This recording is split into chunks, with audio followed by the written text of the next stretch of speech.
number 4. Vibe check tayo sa Champions Arena. Roras, do you think this series is over? Pero para sa Team Liquid, papatalo ba ang Cavalry? Not just yet, Womi Burrito. You know what time it is. At oras na nga makita kung paano magpapatuloy ang seryeng ito.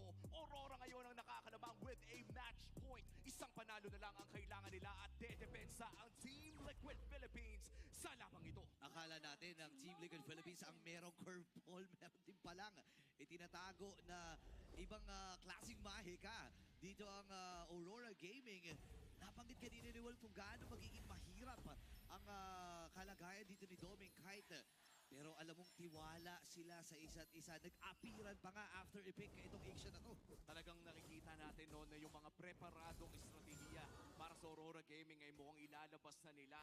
At napaka-importante ng larong ito para sa kupunan ng Aurora dahil ito ang potentially na mag-secure sa kanila ng M7 appearance kung sakaling manalo sila sa labang ito. And for Team Liquid Philippines, getting this win in game number 4 means makakakita na naman tayo ng another 5-game series matapos nung kahapon. Alam mo, base dun sa kahapon, parang gusto ko nga uling makakita eh. Pero depende yon sa magiging atake dito ng Aurora Gaming.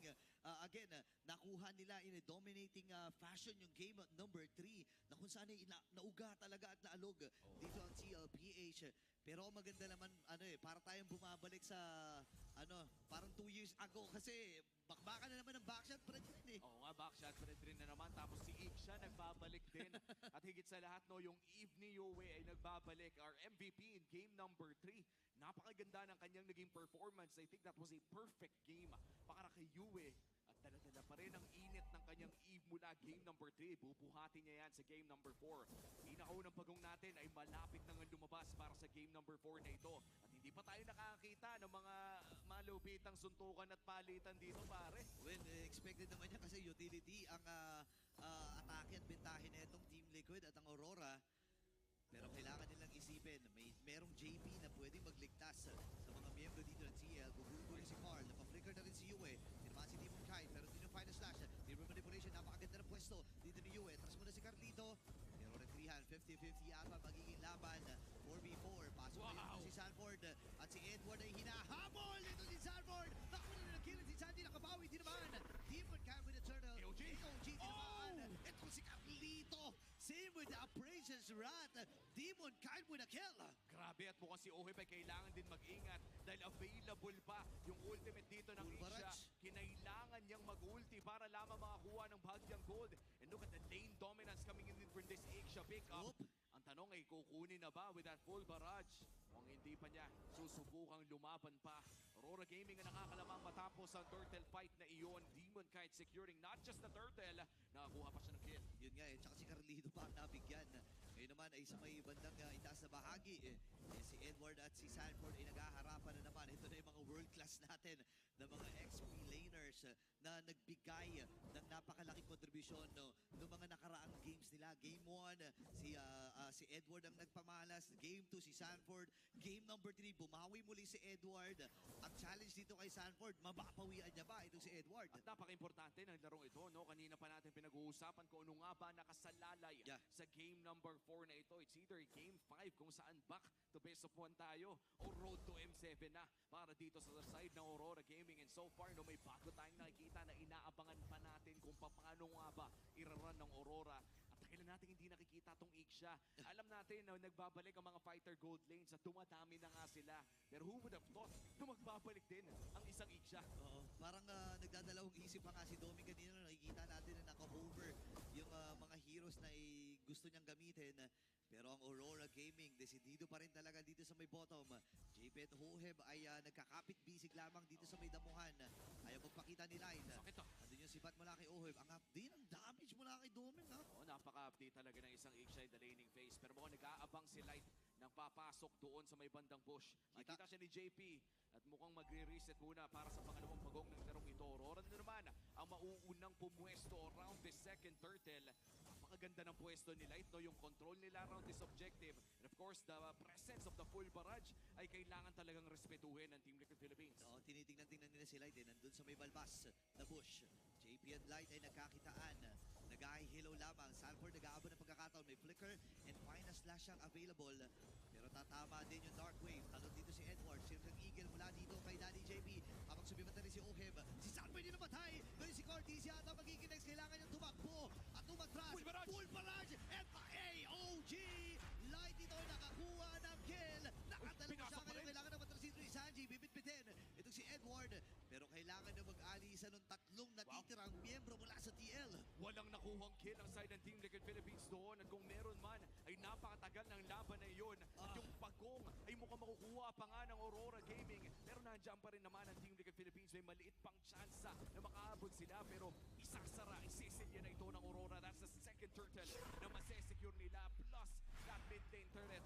Overall, ang napakaganda na naman ng early game para sa Aurora. May nakikita natin parang daling-dali ang Aurora sa mga executions nila dito sa game na ito. Nagsimula lahat yan dun sa drop eh. I mean, sobrang perfect na naging atake dito ni Coach Dexter at saka ni Coach MTB. No, inipit nila yung YSS at yung Lancelot. Kasabay pa nga ng Yuzhong na naging outstanding yung performance nung unang mga laro nila. Tumadami na nga yung mga Yuzhong natin ngayon, pare. Biruin mo days 1 and 2 ng playoffs. Nagulat pa tayo nagbabalik ang Yuzhong pero nung bumalik siya, nakita natin kung gaano nga ba ka-effective ito sa kamay nila Sanford. Even 3 Martisi mula sa TNC ay nakita natin gumamit ng Yuzhong.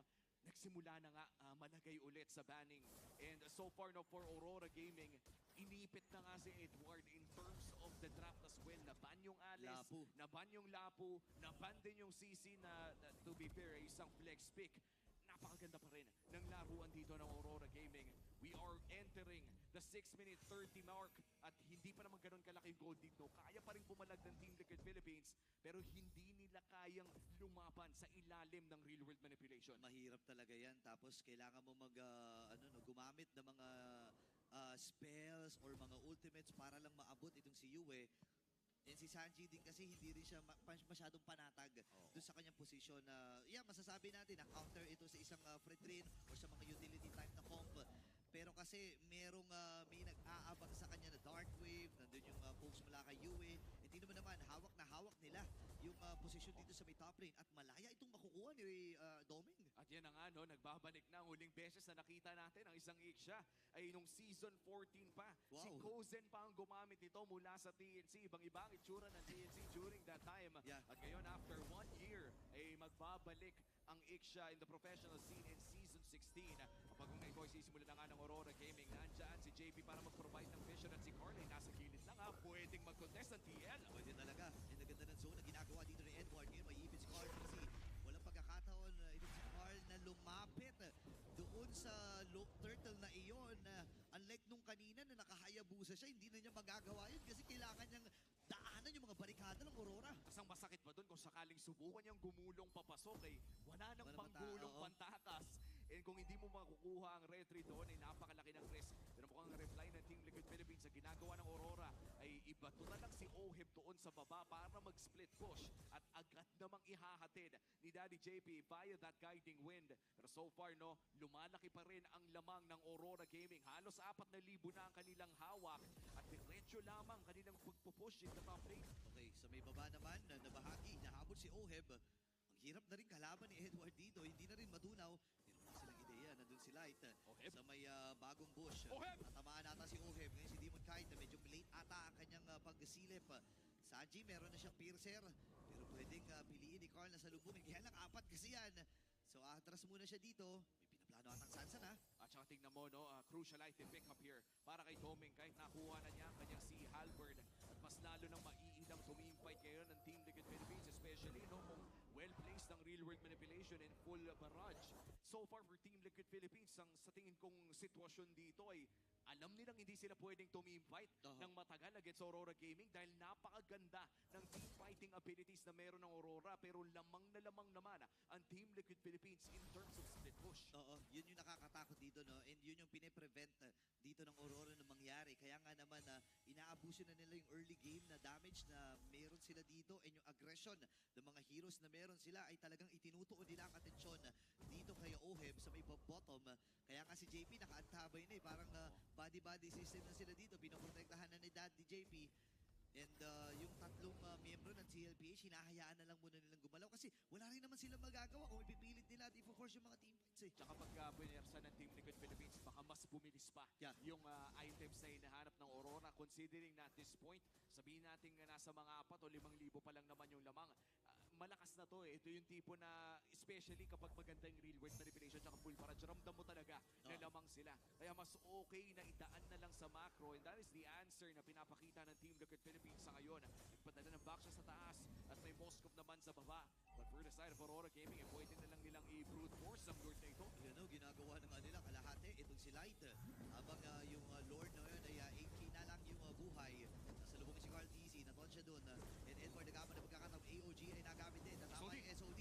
Pero si Sanford nakakuha na si Demon Guy. Ako po namatay kagad. Yung dalawang membro mula dito sa Aurora. Tatlo naman ang tumumba mula sa PLPH. Si Edward hinahabol. Itong si OM at namatay din.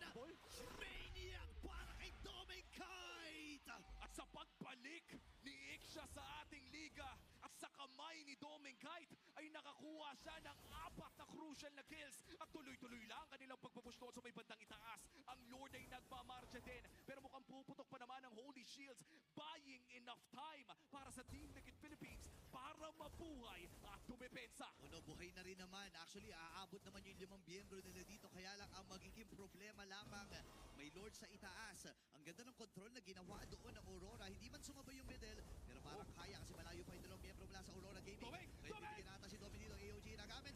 Sakto lang, pero napatay pa rin siya doon ni Sanji. Ngayon si Sanford namatay. Kailangan na matras si Uhoy. Si JB na maalam na nga rin. Sinisipat-sipat na lamang ito si Demon Kite. Pero 3 miyembro umahabol sa kanya. Kailangan niyang matras.